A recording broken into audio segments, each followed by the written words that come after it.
യേശു അവരോട്, കുഞ്ഞുങ്ങളെ, കൂട്ടുവാൻ വല്ലതുമുണ്ടോ എന്ന് ചോദിച്ചു. ഇല്ല എന്ന് അവർ ഉത്തരം പറഞ്ഞു. പടകിൻ്റെ വലതുഭാഗത്ത് വല വീശുവിൻ, എന്നാൽ നിങ്ങൾക്ക് കിട്ടും എന്ന് അവൻ പറഞ്ഞു. അവർ വീശി. മീനിൻ്റെ വലിപ്പം ഹേതുവായി അത് വലിക്കാൻ അവർക്ക് കഴിഞ്ഞില്ല. യോഹന്നാൻ 21:5-6 വാക്യങ്ങളാണ്. യേശു ശിഷ്യന്മാരുടെ അടുത്ത് വന്നേക്കുകയാണ്. അവരാകട്ടെ വല വീശിയിട്ടും ഒന്നും ലഭിക്കാതെ നിരാശരായി ഇരിക്കുന്ന സന്ദർഭവും. വല വീശുന്നതിലും മീൻ പിടിക്കുന്നതിലും ഒക്കെ യേശുവിൻ്റെ ശിഷ്യന്മാർ വളരെ പ്രഗത്ഭരാണ്, വർഷങ്ങളുടെ പ്രവൃത്തി പരിചയമുള്ളവരാണ്. പക്ഷേ ഇതാ, മീനൊന്നും ലഭിക്കാതെ അവർ ഇരിക്കുകയാണ്. എന്തെങ്കിലും കൂട്ടുവാനുണ്ടോ എന്ന് കർത്താവായ യേശുക്രിസ്തു ചോദിക്കുമ്പോൾ ഇല്ല എന്നാണ് അവരുടെ ഉത്തരം. ശൂന്യമായ ഒരു അവസ്ഥ. നമ്മുടെ ജീവിതത്തിലും പലപ്പോഴും ഇത്തരം ശൂന്യമായ അവസ്ഥകൾ ഉണ്ടാകാറുണ്ട്.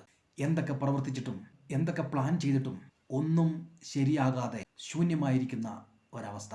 കർത്താവായ യേശുക്രിസ്തുവിന് ഇതറിയാം. ശിഷ്യന്മാർ വിളിച്ചിട്ടല്ല യേശുക്രിസ്തു അവരുടെ ഇടയിലേക്ക് വരുന്നത്. യേശു വിളിക്കുകയാണ്, കുഞ്ഞുങ്ങളെ, കഴിക്കുവാൻ എന്തെങ്കിലും ഉണ്ടോ? നമ്മുടെ ആവശ്യങ്ങളെ അറിയുന്നവനായ യേശു, നമ്മുടെ ഇല്ലായ്മകളെ അറിയുന്നവനായ യേശു, അവൻ നമ്മുടെ അരികിലേക്ക് വന്ന് ചോദിക്കുകയാണ്. ഒട്ടും മടിക്കാതെ ശിഷ്യന്മാർ ഇല്ല എന്നുള്ള അവസ്ഥ യേശുവിൻ്റെ മുമ്പിൽ വയ്ക്കുകയാണ്. നമുക്കും ഇതേ മാതൃക പിൻപറ്റാം. നമ്മുടെ ഇല്ലായ്മകളെ കർത്താവായ യേശുക്രിസ്തുവിനോട് പറയാൻ നാം മടിക്കേണ്ടതില്ല. ഒരു പിതാവിൻ്റെ ഹൃദയത്തോടെ കർത്താവായ യേശുക്രിസ്തു വന്ന് ചോദിക്കുകയാണ്, കഴിക്കുവാൻ എന്തെങ്കിലും ഉണ്ടോ? യേശുക്രിസ്തു പറഞ്ഞു, വലതു ഭാഗത്ത് വല എറിയുക. വളരെ എക്സ്പീരിയൻസ് ഉള്ള, പ്രവൃത്തി പരിചയമുള്ള ആ മീൻപിടുത്തക്കാർ മറുത്തൊന്നും പറയുന്നില്ല. അവർ യേശുക്രിസ്തുവിൻ്റെ ആ വാക്കിന് വില കൊടുക്കുകയാണ്.